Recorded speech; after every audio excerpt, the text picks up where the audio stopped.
자, 오늘의 첫 번째 주제는요. 5.18 시동 생각할 자유도 없냐입니다. 자, 지금요 5.18에 대해서 이 정부 여당에서 법을 아주 세게, 그것도 굉장히 빨리 추진하려고 한다는 겁니다.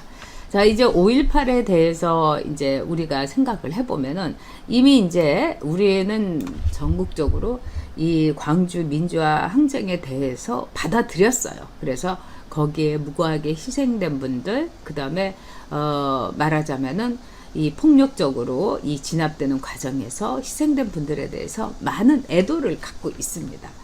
근데 이제 이 5.18의 이 발단, 그 다음에 과정, 또 이 진압, 이런 그 모든 과정 속에서 우리는 많은 의문이라든가 또는 적지 않은 가치 판단을 가질 수 있는 겁니다. 이게 여러분 우리 헌법에서 보장한 이른바 사상의 자유인 겁니다. 내가 어떤 사상을 가지고 그 사상에 대해서 나는 자유롭게 생각할 수 있는 거예요.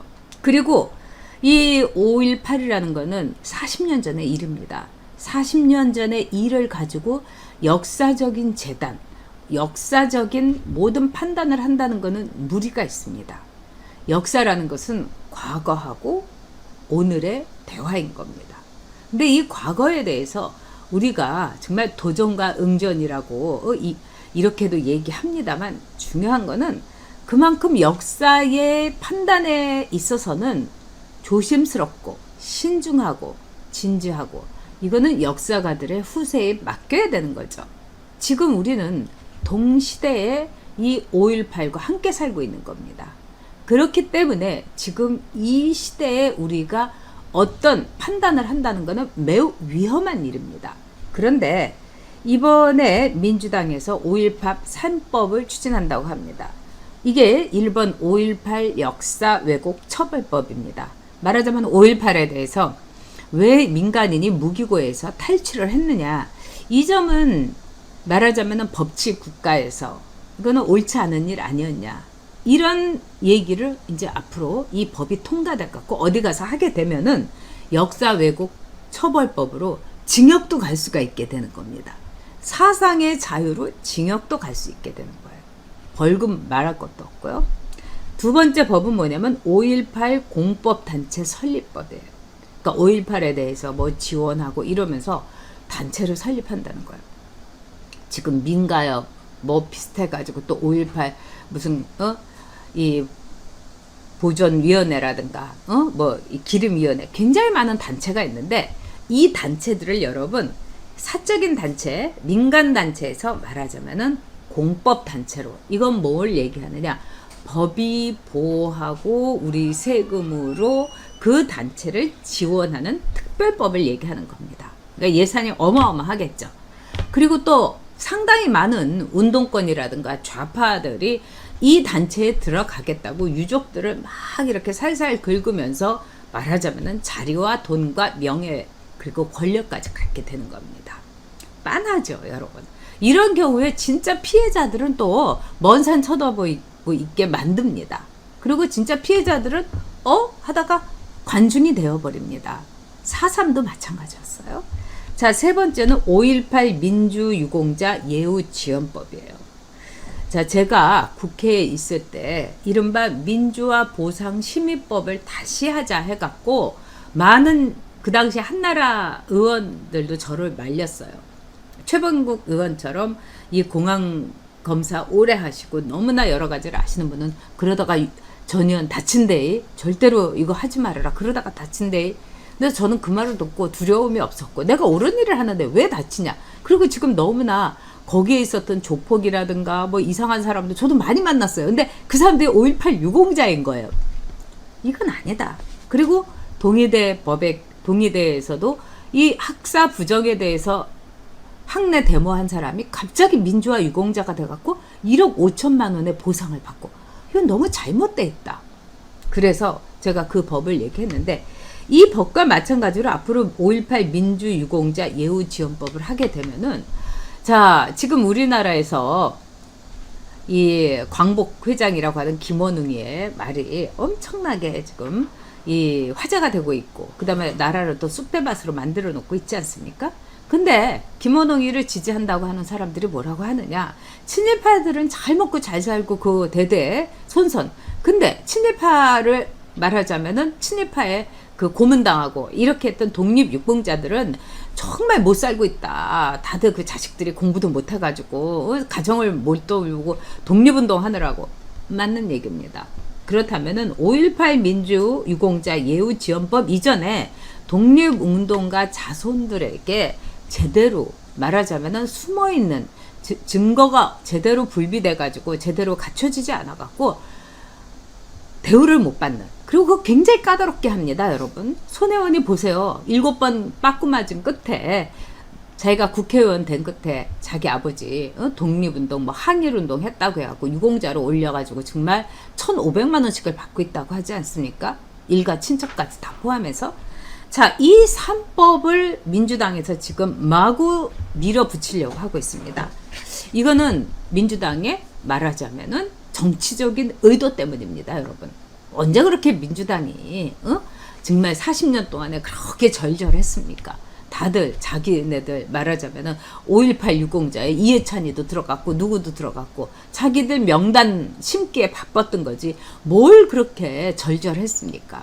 근데 이번에 나오는 건 뭐겠습니까? 호남 텃밭. 민주당의 텃밭은 호남을 수호하기 위해서 말하자면 이 5.18 법을 밀어지치는 겁니다. 이래서 호남에서 점수 따고 이낙연이 막 앞에서 왔다 갔다 하게 하면서 호남 텃밭만은 지키고 싶다. 이게 뭡니까? 사랑은 PK를 해요. 근데 몸은 호남에 있는 척하는 겁니다. 정치적으로. 내가 나의 찐사랑은 PK. 김경수를 대통령을 시켜주고 싶어. 아니면은 저 TK인 유시민이라도 조국을 원래 생각했는데 이거 안 됐고 찐사랑이 거기 있는 거예요. 그 다음에 가짜사랑. 몸은 호남에 있다. 이걸 보여주는 거죠. 두 번째는 지금 통합당에서 이 김종인 비대위원장이 뭐 호남 출신이고 또 호남에다가 공을 들이고 호남 정서도 아이고 저것들 사기꾼들 같다 이렇게 이제 생각하는 민심 이반도 일어나고 있기 때문에 여기에 이제 통합당이 이렇게 쫙 이제 물처럼 스며들까봐 겁이 나니까 그거를 차단하기 위해서 이러는 겁니다. 자, 통합당에서 이제 5.18 이른바 3법에 대해서 통합당에서는 당연히 이거는 생각의 자유, 사상의 자유, 표현의 자유를 침해할 가능성이 있다. 그다음에 많은 이론의 여지에 대해서 즉 법학자, 역사학자들의 말하자면 활발한 논의를 거쳐야 된다.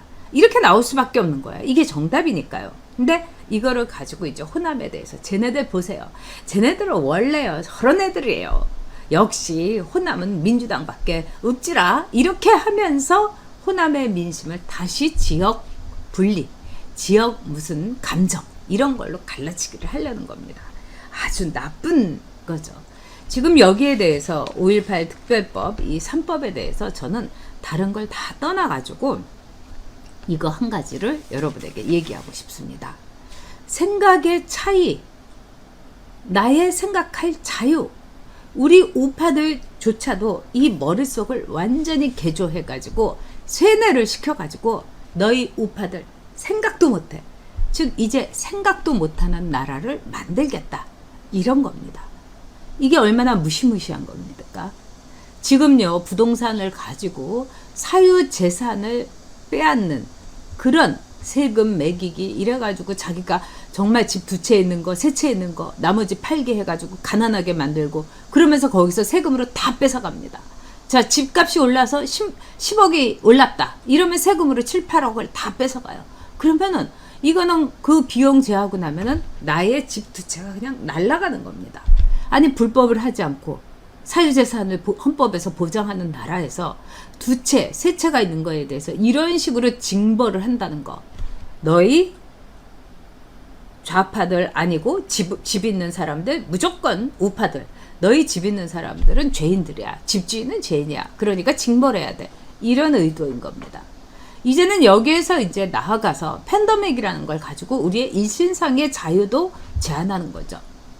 결혼식일 내에서 할 때는 50명밖에 안 된다. 그리고 밖에서 할 때는 100명. 그러면 왜 박원순 장례 때는 2만 명이 모이도록 했습니까? 얼마나 이 사람들이 이야기하는 게 속이 빤히 보이는 겁니까? 이래서 일신상에 우리의 이동의 자유, 이걸 모두 빼앗고 있는 겁니다. 세 번째는 이제는 생각할 만한 자유. 내 마음대로 생각하고 여기에 대해서 내 의지대로 생각하는 것도 다 뭉개버리겠다는 거. 마치 로봇처럼 이 나라 국민을 개조하겠다는 거. 이거 북한하고 똑같이 가겠다는 거 아니겠습니까? 그래서 이제 사상범들이 명예훼손으로 걸려도 그 20살 청년을 체포를 하고 말이 안 되는 정말 무서운 세상을 얘네들이 만들고 있는 겁니다. 네, 우리 안젤라님께서 슈퍼챗으로 후원해 주셨습니다. 네, 안젤라님 감사합니다. 네, 알뜰히 방송을 위해서 쓰도록 하겠습니다. 정말 무시무시한 나라를 얘네들이 만들고 있는 것입니다.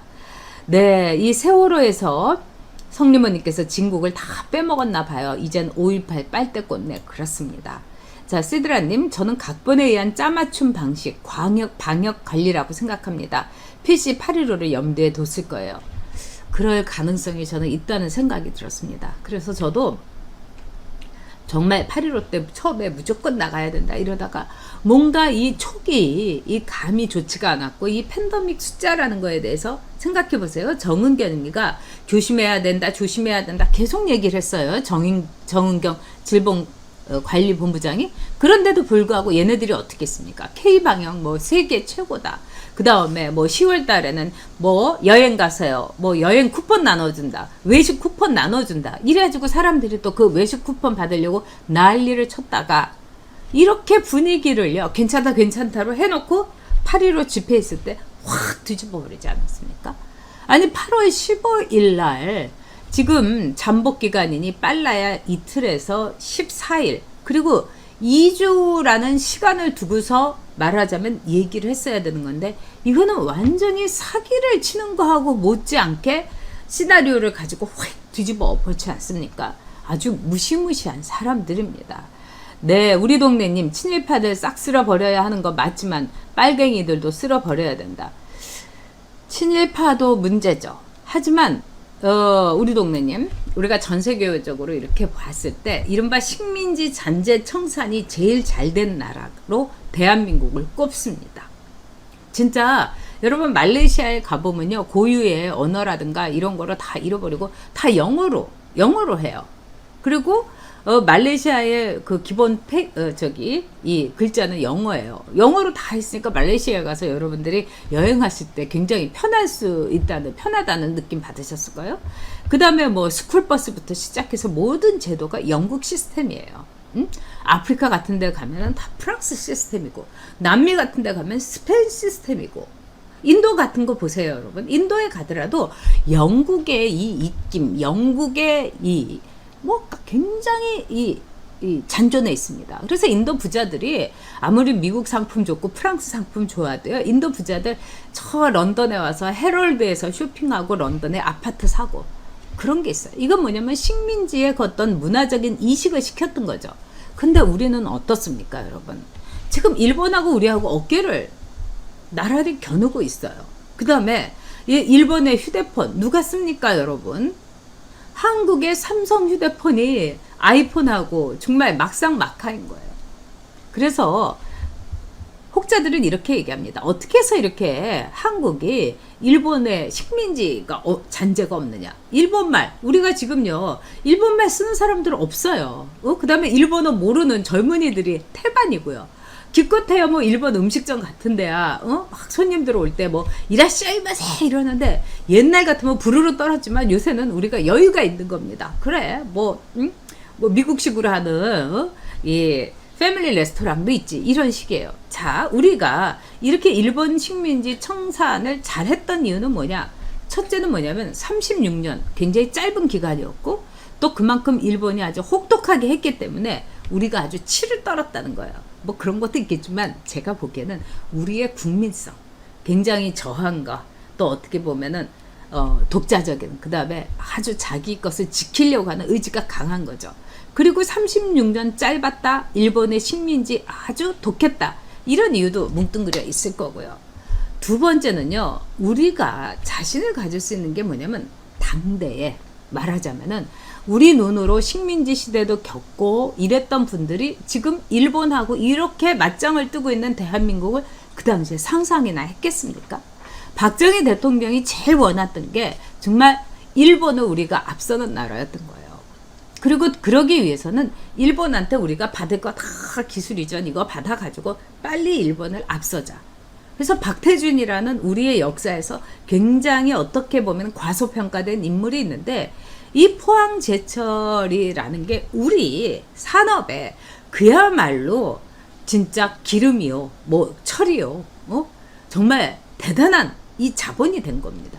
경부고속도로도 그랬고요. 그 당시 경부고속도로 제일 반대했던 사람이 김대중, 그 당시에 야당 대표였어요. 경부고속도로를 외채를 들여와가지고 건설을 했다가는 우리 국민들이 다 헐벗고 깡통 찬다고 했습니다. 자, 바로 이런 겁니다, 여러분. 그런 점에서 제가 볼 때는 지금 이 반일, 그 다음에 친호남 정서, 이런 걸로 기대는 이 정부의 앞날이라는 거는 우리가 기대할 것이 없습니다. 이것은 엄숙한, 어떻게 보면은 대한민국의 지금의 현상에 대한 반전이요, 또 비열한, 어떻게 보면은 이 엮기, 이렇게 볼 수 있는 겁니다. 그래서 저는 이 5.18 문제에 대해서는 우리의 사상의 자유까지도 이렇게 억압함으로써 완전히 그 제일 전 세계에서 못 사는 나라, 우리가 아무리 요즘에 이 태국에서 국왕 앞에서 막 기어가고, 국왕이 진짜 지금 새로운 국왕이 참 문제가 너무 많은 사람이죠. 그래서 태국에서도 이제 너무나 일어나야 될 건데 지금에야 저는 일어난다고 생각합니다. 그래서 이 불교라는 종교가 너무나 태국 국민들의 민주화 의지를 억눌렀다, 이런 이야기를 역사학자들은 합니다. 왜냐하면 불교에는 극락이라는 이 지금 이승이 아니라 저승에 대한 굉장히 기대를 주는 겁니다. 여기서 내가 배를 곪고 있지만, 배를 곪고 있기 때문에 네가 저 극락세계에 가서는 더 잘 먹을 수 있다, 네가 고른 만큼 더 잘 먹을 수 있다, 뭐 이런 식으로 국민들을 호도했던 종교 지도자들이 태국에서도 있었고요. 근데 지금 태국에서 일어나는 걸 보면 우리가 저런 미개한 나라, 뭐 국왕 앞에서 막 기어가 가지고 막 절하고 막 이런 나라, 그럴까요? 태국보다 더 미개한 나라가 북한입니다, 여러분. 그래도 태국 국민들의 개개인의 생활에서는 뭐 나라가 그렇게 억압하거나 자유를 억압하거나 그러지 않아요. 굉장히 나름대로 자유롭게 포용, 또 정말 일신의 자유, 생각의 자유, 뭐 이런 거를 줍니다. 근데 북한은요, 태국하고 비교할 수가 없는 겁니다. 그 어떤 친일도, 그 어떤 태국의 지금 불비한 민주화 상황도 북한하고는 비교할 수 없는 거죠. 세계에서 제일 악랄한 나라가 북한입니다. 근데 지금 이 5.18 이 법이라는 거는 저는 광주 민주화 항쟁에 대해서 존중합니다.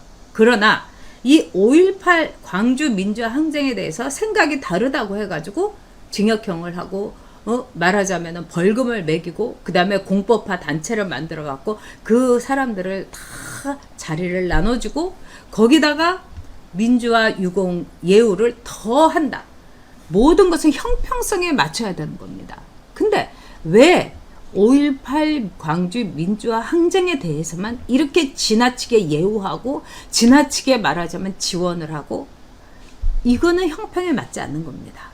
나라를 위해서 목숨을 바쳤던 6.25 참전 용사들, 이분들의 형평보다 더는 높아질 것은 없다. 저는 이렇게 봅니다. 나라를 위해서 목숨을 바친 이들보다도 더 높아질 그 어떤 법도 없다. 그런 점에서 저는 예우, 공법, 협회, 지원, 뭐 정말 처벌, 우리가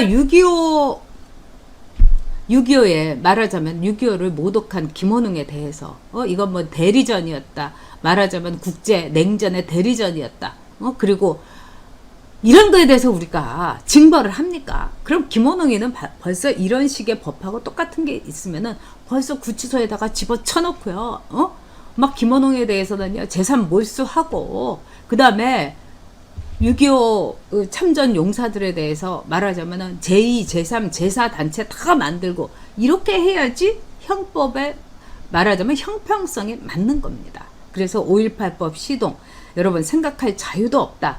이거는 굉장히 심각한 법이라는 거를 여러분께 제가 강조드리고 싶습니다. 그리고 이 일신상의 자유, 생각과 이 사상의 자유, 이거는 바로 대한민국의 가치, 대한민국의 말하자면 존재를 떠받치는 겁니다.